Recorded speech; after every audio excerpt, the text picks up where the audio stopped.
السلام عليكم.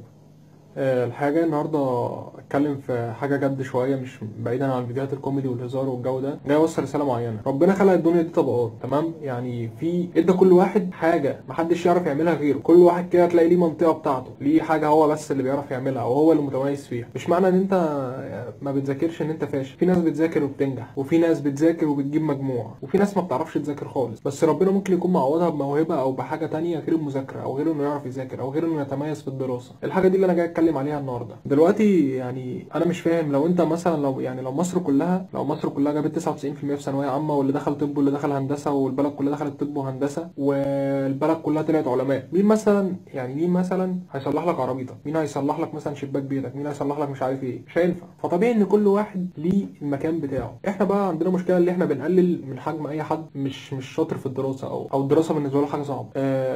انا شايف بس رسالتي الاول للاهالي، مش لازم عشان تفتخر بابنك يبقى هو دحيح واينشتاين ويجيب 200% في ثانويه عامه، تمام؟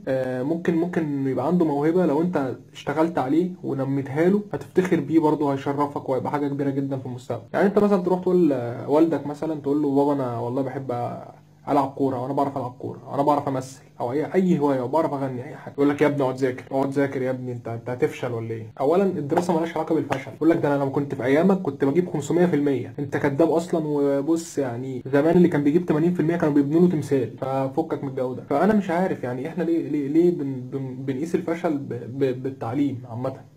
مش معنى كده ان انت تعمل دراستك اصل في ناس هتقول لي برضه، انا في ناس ذكيه هتقول لي على فكره انت بتحرض الولاد ان هم ما يسمعوش كلام اهلهم ومش عارف. لا، مش كده خالص. بس هي الفكره ان انت عندك موهبه لازم تشتغل عليها. الموهبه دي من عند ربنا، وان انت مثلا ربنا مش كرمك في الدراسه، او انت مش عارف تمشي في الدراسه، مش مشكله خالص. انت مش انسان فاشل زي ما الناس كلها في دماغها يعني. لا، انت مش انسان فاشل خالص. انت ممكن تنجح، تبقى احسن من اي حد. النجاح متوقف عليك انت اللي بايدك تنجح، وانت اللي بايدك ما تنجحش. فكل واحد دايما في صوت جواك كده بيقول لك انت كمل في الطريق ده، السكه دي بتاعتك. لازم تسمع الصوت ده ولازم تمشي وراه. ما تدفنش نفسك عشان خاطر حد، ما تموتش نفسك. عندك حلم حطه في دماغك وبص له وسعى له، هتوصل له. يعني انا مثلا، انا واحد ما بعرفش اذاكر خالص نهائي. هيجي واحد سخيف يقول لي انت ما جربتش تقعد تذاكر؟ ده انت لو قعدت ذاكرت بص على طول هتفهم. لا، هي مش كده خالص. انا جربت يا ابني السخيف او ما عرفتش اذاكر. ما بعرفش. انا بقعد مش عارف اذاكر خالص، مع اني ممكن اكون بفهم كويس جدا، بس ما بعرفش اقعد اذاكر. بس انا شايف ان الحمد لله ربنا عوضني في حته تانية، ان انا بقيت عندي القدره ان انا اقدر اضحك اي حد. طبعا مش كل الناس شافتني، ومش كل الناس تعرف انا بقدم ايه، بس الحمد لله بحب الستاند اب كوميدي، بحب الكوميديا عامه، الفن. انا شايف ان انا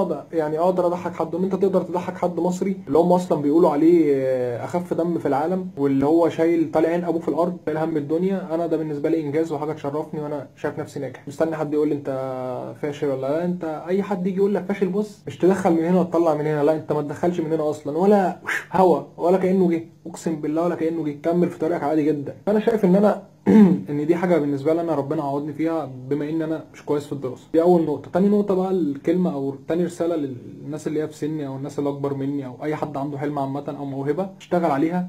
ولو اهلك ما رضيوش وكبتوك، فكك منهم وفكك من اي حد. اشتغل على نفسك وامشي في طريقك، هتوصل. ما تدفنش نفسك عشان خاطر حد. وكلمه اخيره، لو عايز تحقق حلمك هتحققه. مش هيفرق معاك اي حد في الدنيا. شكرا جدا.